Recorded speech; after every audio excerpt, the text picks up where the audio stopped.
Hello everybody, and welcome back to the channel. In the previous video from Sir Superhero that we checked out, he mentioned this particular video, so I decided to come back and check this one out first before moving on with the whole Immortality and X-Men Krakoa stuff, in case there are more references back to this one. And now with watching Thorgy's Marvel Telecom predictions, now I gotta check out the Darkhawk video too, so have to find some time in my schedule for that one. But yeah, if you guys watch this channel and you don't support Sir Superhero, then I don't know what you're doing. Please go and fix that immediately by clicking the link at the very top of the description, like always. Everybody strap in, we are in for a roller coaster of deep lore today. I'm just gonna come out swinging on this video because today we're talking about Enigma, who, as the title of this video suggests, is what I would consider the single most complicated Marvel character of all time. I have been doing coming from Sir Superhero, then I think the claim is quite valid. I'm kind of scared, but also really excited. Book lore analysis like this professionally for years now, and all of my training and experience are going to be used in this video. I don't even really know how to intro it, so you know what? I'm not gonna bother with an intro. Let's just hop right into things. Let's address you, the viewers, first. If you're new to the channel, welcome. You picked quite a video to come in on, buckle up, you're in for a ride. But if you've been here for a bit, you might be questioning my claim that Enigma is the most complicated Marvel character ever, just based on the length of this video. After all, my Captain Britain video, for example, was over 40 minutes long, so there's no way that this is going to be more complicated than that. And to you, I say, it's all relative. Brian Braddock, the main Captain Britain, has appeared in 533 comics and counting. Jesus. Enigma, in his true form, has appeared in 12. All of this is based on 12 comics. So now the length of this video. So where does the complexity come from? Is it just the lack of information? Like theoretical stuff behind Enigma's powers or something?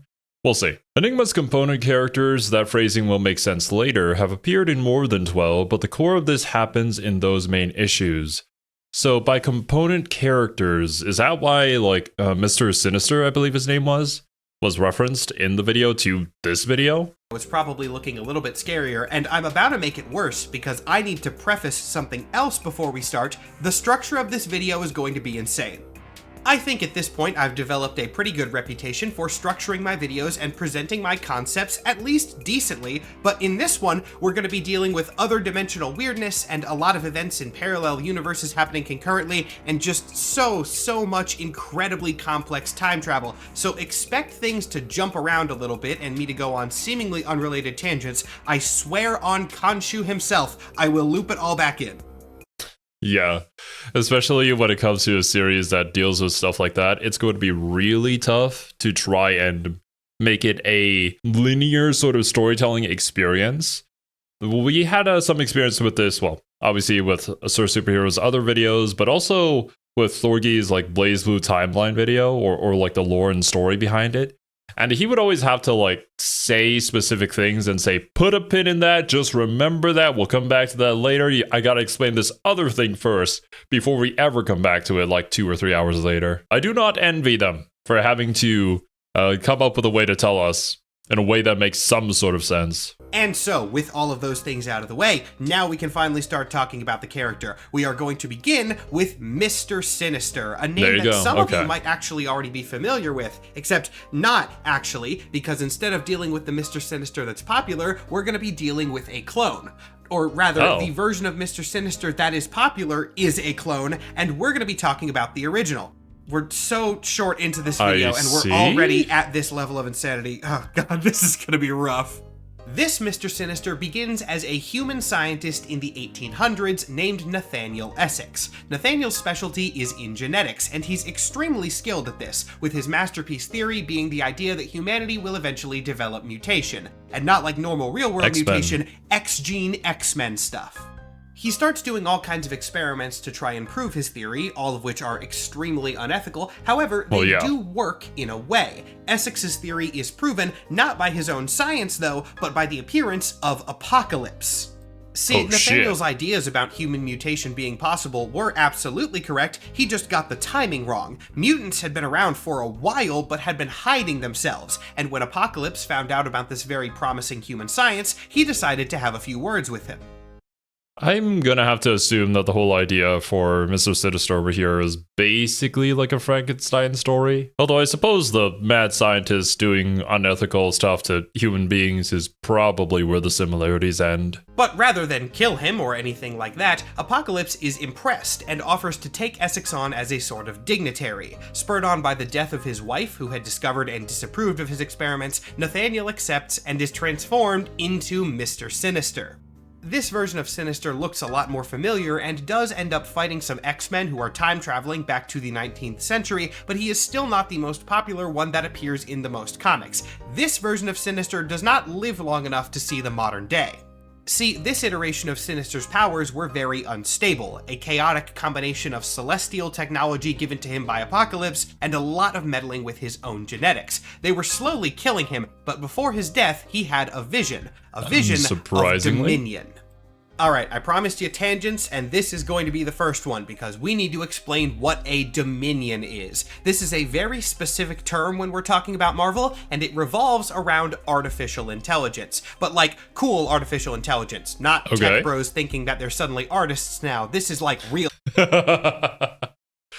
Genuinely, I don't know when the bubble's gonna burst, but it's going to. It feels like it's getting close. Like, the language models that's not intelligence. Sometimes it even comes up with random shit just because it doesn't know how to say no. I don't know. I don't really know what they're thinking, but sure, go off, I guess. Sci-fi stuff.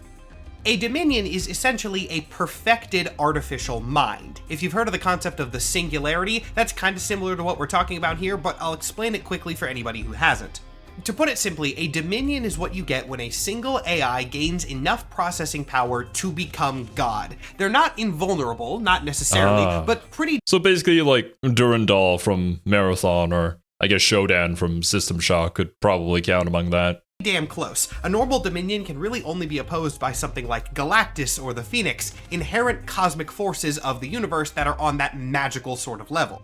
These things aren't typically throwing hands with any sort of cosmic entities, though, because they don't really need to. Dominions inherently exist outside of time and space, which makes them both incredibly dangerous, but also means that they don't typically get involved in things. The dangerous part of their existence comes. Most dominions exist in the realm known as overspace, which you may remember if you've seen my Marvel Multiverse Deep Dive video. I do indeed recall overspace, but to remember the exact details for it, I may have to go back and refresh my memory here. But I mean, it's probably not too hard to guess. It's like a space over the space. Like literally the name. From the fact that dominions are completely separate from linear time. After all, they exist outside the space-time continuum, which means that if a dominion will ever exist, it has always existed, which is weird to wrap your head around, but just think about it a few times and hopefully you can get the gist of it. Yeah, however, their dangerous state of existence also means that they aren't really a threat, because most dominions will never enter space-time. Condensing their existence into the space-time continuum can be harmful to them, and so they're kind of just content to stay outside reality, which means they aren't bothering anyone in reality. So ultimately, who cares if they're out there? It doesn't matter. There are many dominions that will exist, /do exist, /have existed, but like I said in the last clip, most of them don't really matter because they're just chilling outside of reality. And aside from these baseline characteristics, there aren't a lot of similarities between them. The reason for this is that there is not a singular way to become a dominion. In fact, the word itself is just a classifying term that means something which has artificially amassed enough processing power to exit space-time, and that can be done in any way. This is a very important little fact that's going to be referenced in a minute, so remember that I said that. The question now becomes, why do dominions matter? After all, they are incredibly powerful, but ultimately irrelevant to most forms of life. However, for some people, the power is all that matters. Well, if you could somehow find a way to harness that power for your own gain, I'd imagine you'd become incredibly powerful. But considering we're dealing with basically godlike AI here, they would probably have to be convinced in some sort of way or forced into doing something for you. And this was the case for Nathaniel Essex. Before his death, Essex realized that dominionhood was the pinnacle that he could ascend himself to, and became obsessed with reaching that goal. To this end, he created 4 clones. The first would continue calling himself Mr. Sinister, the second, Dr. Stasis, the third, Orbis Stellaris, and the fourth, Mother Righteous. This last I see. and then Enigma is like the combination of all of them, maybe? Because earlier on, we did see a picture with all these symbols that you'd normally see on playing cards. Last one technically being a clone of Sinister's deceased wife. Each of these new beings was set on a different path to dominionhood, basically Essex tweaking variables in his experiment and running 4 iterations of it at once. Importantly though, none of them knew about the others. They all believed themselves to not only be the singular clone, but also a continuation of the original. None of them knew that they were clones at all. Once again, this will loop back in later.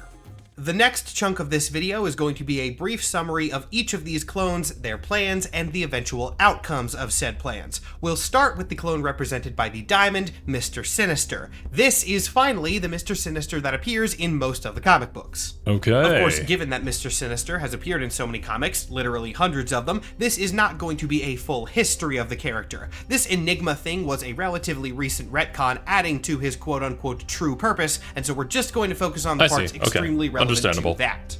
Yeah. The path to ascension that Mr. Sinister was set on was mutation. After all, the X gene is an incredibly powerful thing capable of basically anything depending on how exactly it manifests, so it might be able to turn a mortal into a dominion, and he was successful in this experiment, though it that's a good point. I was wondering how you'd become like the sentient AI godlike being that lived in outer space or over space.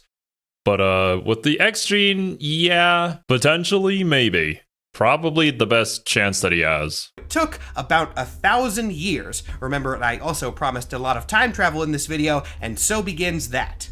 During this era of Marvel, all mutants were immortal. Well, technically they could die, but then they could be easily resurrected through a very complicated process that Sinister was eventually able to hijack.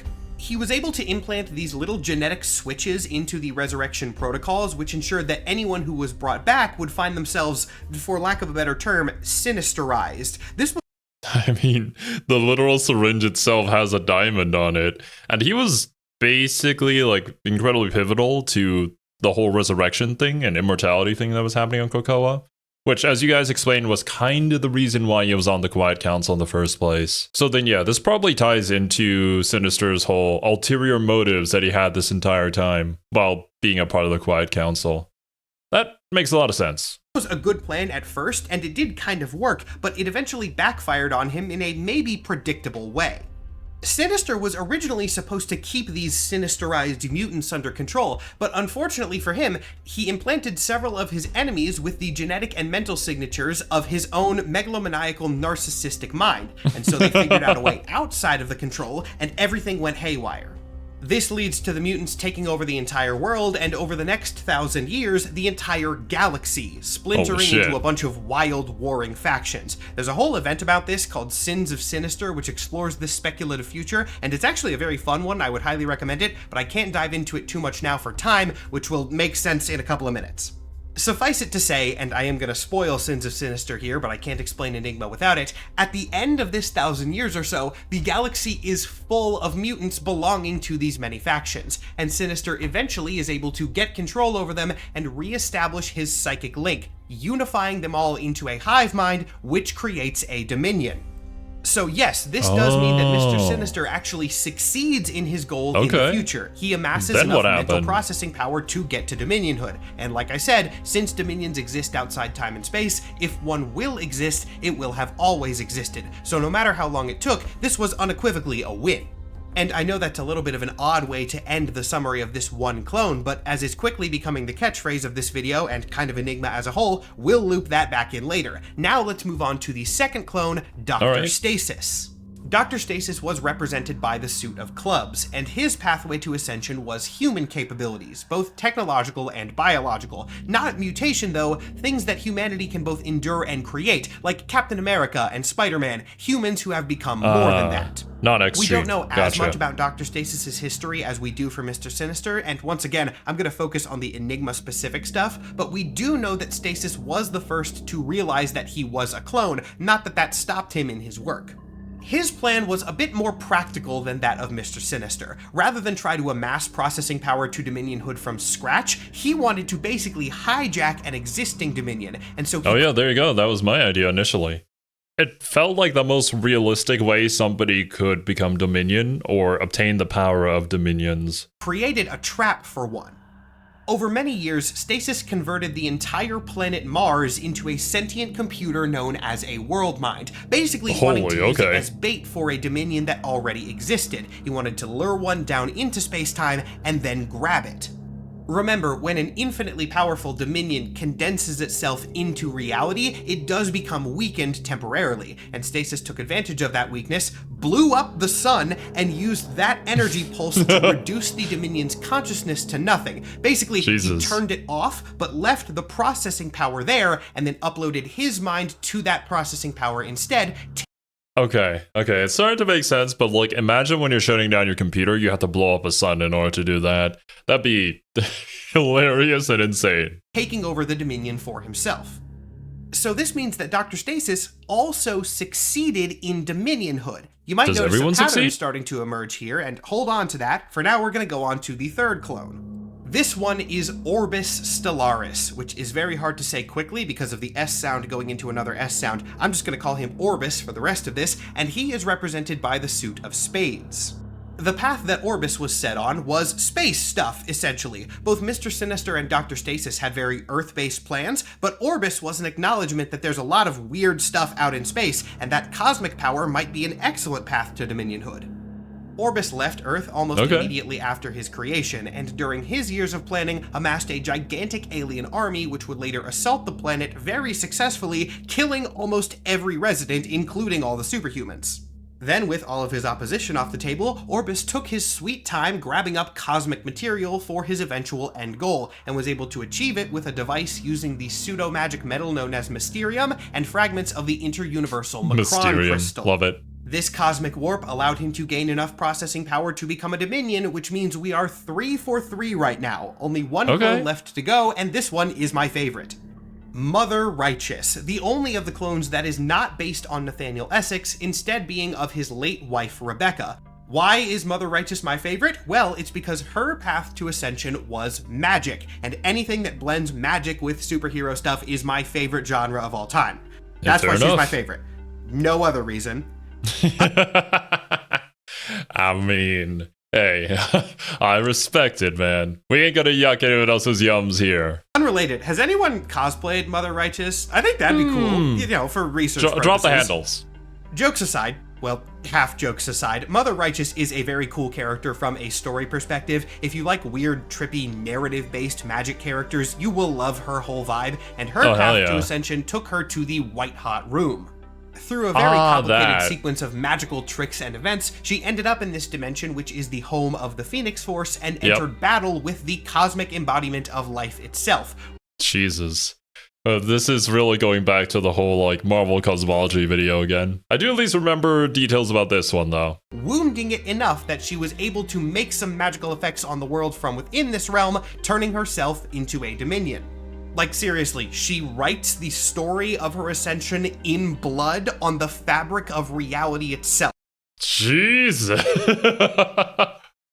But I mean, in this particular instance, yeah, that's how that would work. But of course, you need the more magical characters to be able to reach a place like this and come to the realization that this would be a way that it could work. But man, it's such a cool concept, and I'm glad that they play around with it more so than just, you know, being a meta commentary about the writers creating a story, and the characters themselves can actually utilize that fact. Mother Righteous is badass, and she is also successful. All 4 clones become Dominions. But actually, because of this, none of them do. This is where the complexity is gonna triple down. Well, quadruple down, I guess. That's what I should have said. I'll just leave this whole clip in, whatever. See, there's one more character that we have to talk about before we can finally reach Enigma itself. One that will raise a lot of other questions, but at the very least answer some questions about the storylines that we've already seen play out. This is Moira McTaggart. Moira is actually a very long-time X-Men character, first debuting in 1975. Never heard of her. But then she was just a human scientist. It was only a few years ago that they decided to retcon her entirely in one of the biggest retcons that I have ever seen Marvel, or really any comic book, pull off. See, they decided to establish that Moira was a mutant, and always had been a mutant, but she has one of the weirdest powers that I have ever seen. Cool, but undeniably weird and difficult to explain, so I'm gonna do it with an analogy. The best way that I can describe Moira McTaggart is that she's like a video game protagonist. In her normal day-to-day life, Moira has no superhuman abilities. She really is, for all intents and purposes, just a regular human. But if Moira dies for any reason, the entire universe around her resets to the moment of her birth. And what? So literally, she cannot die. She gets a do-over. She gets infinite amount of lives. We're not even necessarily re-zeroing this because we get reset to the moment of birth. And it's just a complete do-over. And she keeps all of her memories. This allows her to change I see.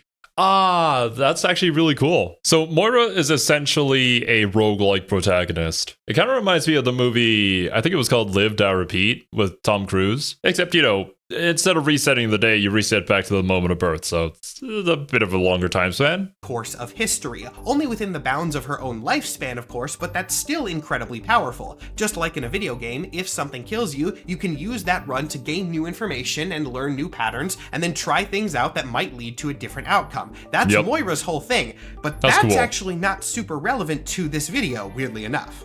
The many life cycles of Moira are a fascinating story all on their own, but they would take a while to explain, and that's not what's relevant for our topic. I wonder then, when she resets, what happens to the timeline?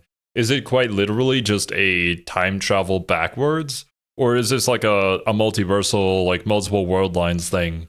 Where that Moira is dead, but then you reset to a different Moira on basically the same timeline, but it's just slightly different. And as Moira decides to do different things throughout the timeline, things just start to shift. All we really care about are her powers, because that's all that Mr. Sinister cared about. See, even before this whole Enigma retcon, Mr. Sinister's particular brand of villainy revolved around his genetics knowledge. He was able to exploit the powers of other mutants, assimilating them into himself or otherwise copying them to further his own ends. Mr. Sinister's arguably greatest work in this area was a device known as the Moira engine. This is absolutely insane. It may be one of the wildest things Marvel Comics has ever done, but basically, Mr. Sinister created a device that would constantly grow clones of Moira McTaggart. These clones would then be kept alive in stasis, and whenever Mr. Sinister wanted, he could kill a clone, reverting the timeline to the moment of that clone's birth and bringing all the information from that possible future back to that point in time. Holy shit.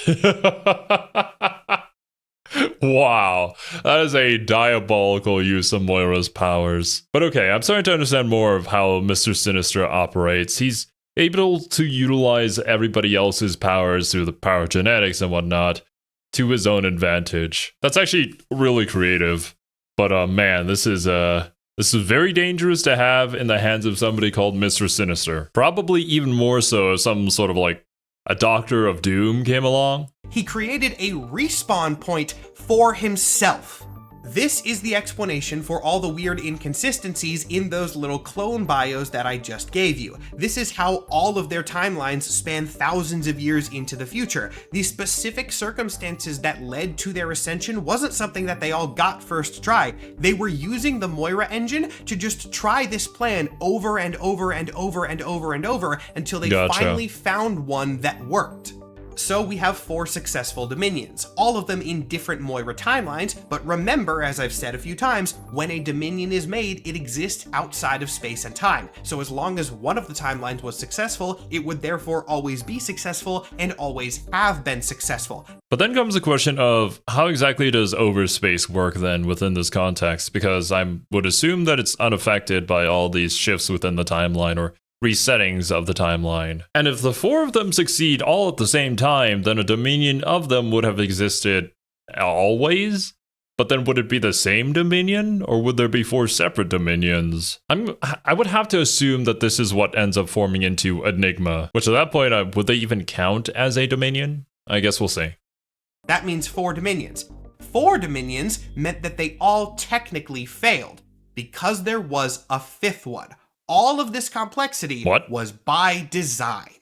All of this, all of these different clones and different pathways and different plots come down to Mr. Sinister being a narcissist. There was no way that he was going to allow anyone, even clones of himself, to attain the same level of power that he did. So in each of his clones, he implemented a failsafe.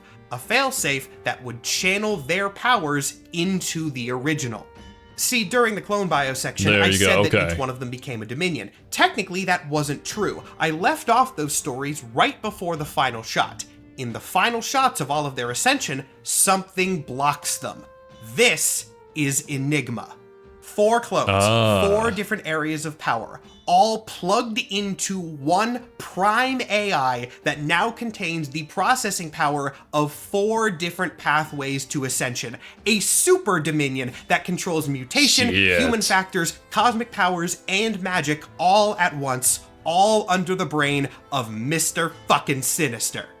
Enigma was also represented by its own card suit like the other clones, with it being the suit of crowns. This is a real thing, actually. There have occasionally been 5 suit decks of cards in the real world, in which crown is the 5th one. Never knew that. It should be noted that Enigma was not the original Nathaniel Essex, or at least not the exact same being. It did not have the same consciousness, it was merely an AI replica of that consciousness that was created in the future. How on earth is this possible? Well, it comes back to that thing that I've been looping back into several times. Dominions exist outside of time. If one exists, then it always exists. This meant that Enigma, in such weird temporal nonsense that it's very difficult to understand, was able to orchestrate events that lead to its own creation. It existed because of itself. For sci-fi. Hell yeah, dude. I fucking love that kind of shit. It's almost like an inevitability, or like all the different time paradoxes that kind of work, but also like how did it come to be in the first place? It's like a chicken and an egg situation. Nerds out there, it's Roko's Basilisk. If you haven't heard about that, don't worry about it. It's some speculative fiction stuff. But yeah, this is Marvel Comics' Roko's Basilisk. I never actually heard of that. So we're not done yet, but at this point, hopefully you're starting to understand why I call Enigma the single most complicated Marvel character of all time. Although maybe I have. I feel like somebody sent it to me or suggested it, and it was like described as a real-life cognito hazard. It sounds kind of familiar, but maybe I'm thinking of something different. Understand it, you have to understand like 6 other characters, all of whom have their own role to play in the story. And remember, these are summaries. All of the clones and original Essex and Moira have their own storylines as well. I am stripping this down to the bare minimum of Enigma stuff, but there's a lot more that I could cover. So at this point in the timeline, Enigma exists and can mess with reality. Technically, since it's outside of time, it has always existed, but it can't risk getting involved in reality up until this point, because it might accidentally cause a grandfather paradox. If an all-powerful Dominion starts messing with reality before the point at which it's created, it might prevent its own creation. Now that those events have come to pass, Enigma is free to do whatever it wants going forward. Now let's take a quick aside and talk about just how potentially powerful Enigma is. We will keep this brief. As I recently mentioned in my 2-hour cosmology video, Enigma was such a large potential threat that the Beyonders, extra-dimensional guardians of the multiverse, thought that the best way to prevent his possible rise was just to turn the universe off entirely. I mean, that's one way to go about it, but think of everything else that you're shutting down too. May not be the greatest solution for those people living within the universe. This is a retcon, but as of Enigma's writing, this is now the canon reason for the 2015 Secret Wars event. This is why the Beyonders were trying to destroy the multiverse. They saw the moment at which Enigma was going to be created and decided that in a desperate attempt to make that not happen, they had to just delete everything and restart from scratch. So it's not really a question of what Enigma can do, it's a question of what he can't. And the answer is nothing. So this begs another question. What now? Is everyone just screwed? We're just doomed? I mean, at this point, a hyperdimensional quadruple egregore entity exists, and it can do whatever it wants. So how do we stop it? What can stop this thing? The answer is itself, and the Phoenix Force, but also itself. Remember, Dominions do have weaknesses. Not many, and the few of them are on the cosmic scale, but they do exist, and the Phoenix Force is one of them. This primordial force of life can undo the power that makes Dominions work under very certain circumstances. So naturally, Enigma wanted to take the Phoenix Force off the table first. But it didn't exactly want to try this alone because that would still be a risk. And so what it did was call out to the other Dominions. This is calling back to way earlier in the video, but other Dominions do exist. They just don't really bother reality because they're fine existing outside of space-time. Enigma tried to lure them in by saying, hey, this Phoenix Force is one of the few things that can kill us. Why don't you come and... Wait. Is Enigma quite literally sending messages to the group chat right now? Is that what's happening with this panel? Join me and we can all take it out together, then we'll just have one less threat to deal with in perpetuity. Thus, Enigma was confident. He challenged the Phoenix Force, assured that he was going to have an army of similarly powerful beings at his back, and then the other Dominions told him no. They told him no because Enigma was based on Mr. Sinister. That's actually hilarious. They were basically just like, you're not one of us. And then they kicked him out of the friend group. Rip, dude. And Mr. Sinister is incredibly flawed. After all, everything in Enigma's being is just self-consuming narcissism. Mr. Sinister loves himself. He wants to be the most powerful being. So he creates clones of himself to achieve that goal, but then doesn't trust those clones either. So his grand plan is to just reabsorb clones of himself, fueling his own narcissism even more. Enigma is not a stable thing to be around, and the Dominions don't want anything to do with it. Hey, that's fair. Thus, at the end of his master plan, Enigma has by all accounts won. He has total mastery over everything that he wanted in the world, but in true supervillain fashion, the final thing that he cannot manage to conquer is understanding of himself and his own flaws. Man, bro, it really is just classic supervillain moment right now. Despite how powerful you are, it's still hilarious to me though that his entire plan failed because he didn't have any friends. And that is a weakness that the Phoenix Force can exploit. In an incredibly cool shot, the Phoenix channels the life force of every mutant ever. Like seriously, every mutant in the Marvel Universe is somewhere in this page if you look, and uses their collective life force to finish Enigma off. Now, it can't kill Enigma because Enigma exists, and because of the whole time thing that I've said a million times, if Enigma exists, it will always exist. But there's a loophole there that can also be exploited. The Phoenix cannot kill the Enigma, but it can trap him, freezing him in time at the moment of his quote-unquote death in eternal agony, meaning that Enigma will always exist, but only has a very small window in which that actually matters. Anything before Enigma's creation in the timeline... Yeah, he can't do that because then he would doom himself so that he doesn't exist in the first place. So then you set a point where he can't exist anymore, is trapped within a space forever. And so, yeah, he'll only be able to exert any sort of influence on the small time where he's present within the universe, which is when he's getting beat up by the Phoenix Force. So yeah, it's game over. Enigma cannot mess with because of the whole grandfather paradox thing that I said earlier. Actually, funnily enough, if we're gonna use the whole video game terminology here, he basically got hard-locked. His save got hard-locked, and even resetting the game is not helping, which would be a massive flaw in game design. But I guess that's the nature of reality. If it messes with reality, it might prevent its own creation. But anything after its battle with the Phoenix, it is frozen in. It cannot act from that point in the timeline forward. So the only point at which Enigma can enter reality is between its creation and its battle with the Phoenix. Its influence is locked to this tiny section of time, and that neutralizes it. So Enigma isn't gone, and it will never be gone. Technically, the original Nathaniel Essex got everything he wanted, but then the proverbial monkey's paw curled. He is an all-powerful being that can't do shit with it. Even though Enigma's relevance has been cosmically reduced, its influence is still felt. After all, the ascensions of the Sinister clones did happen in alternate timelines, and some of them, Mr. Sinister and Orbis Stellaris specifically, are still alive in the main timeline and doing villain things, presumably. Dr. Stasis and Mother Righteous, on the other hand, did both die in the main timeline, but Mother Righteous is going to come back. I don't really have any evidence to that. I'm just saying it for my own purposes. Please. Well, look, it's comic books. It's gonna happen some way or another. If they need this particular character, they'll make it happen.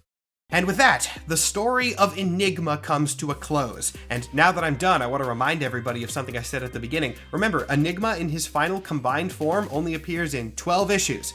This isn't decades of history, guys, and this was only a summary. It's just rapid fire complexity if you're actually reading the comic. I do think the title of most complex Marvel character is well earned. Oh, also, while I'm here, this is a good opportunity to plug something else. If you liked the storyline of Enigma and want to hear some more about the creative process behind it, as well as a lot of other things, a couple months ago, I got to do an interview with Kieran Gillen, the creator of Enigma and writer of a lot of these comics. Neat. You can find that on this channel. I did it before the whole TikTok ban debacle, so before I started posting this type of content, but scroll back a little bit and you can find it. It's called Stories and Superpowers, and if I can toot my own horn for a second, I think I'm pretty proud of it. Kieran is... You know, if Sir Superhero's channel exists because of the whole TikTok ban thing, then this is probably the best thing that came from that. He's one of my favorite writers, and it was an honor to get to talk to him. The fact this channel exists. Thank you so much to all of you for watching what turned out to be it hasn't been edited yet, in like the 25 to 30 minute range? I really was hoping to do like a 15 to 20 minute one after the 2-hour cosmology video, but I mean, I like doing this, so if I'm gonna talk for 30 minutes, I'm gonna talk for 30 minutes. Big shout out to Ruben Perez for drawing the art of the character that you've been watching talk at you for the last 30 minutes or so. And actually, if you like this character, stay tuned for some more announcements that should be coming in the next couple months. I got a lot of projects in the works, both some big YouTube videos and some other new things. Much like Mr. Sinister, I always have plans of my own, and hopefully mine will be at least 30% less evil. Yeah, just a little bit. But man, that was so cool. I'm a big fan of Steins Gate. It's like one of my most favorite anime of all time. So I do always love the timey-wimey stuff. But those of you who've been here since the cosmology video probably already know that. So yeah, this entire concept was super cool. And I do enjoy how they utilize the character of Mr. Sinister here. I didn't know that he was a clone, but and Moira too. Poor Moira being used as like a save point. That was insane. But also a really cool use of X-Men powers. Didn't know her name before this video, but now I think I'll try to remember it. But anyways, dudes, that's gonna do it for today's video. So thank you guys so much for joining me. Hope you guys enjoyed your time here. Hope you have a wonderful rest of your day. And I'll catch you guys in the next one.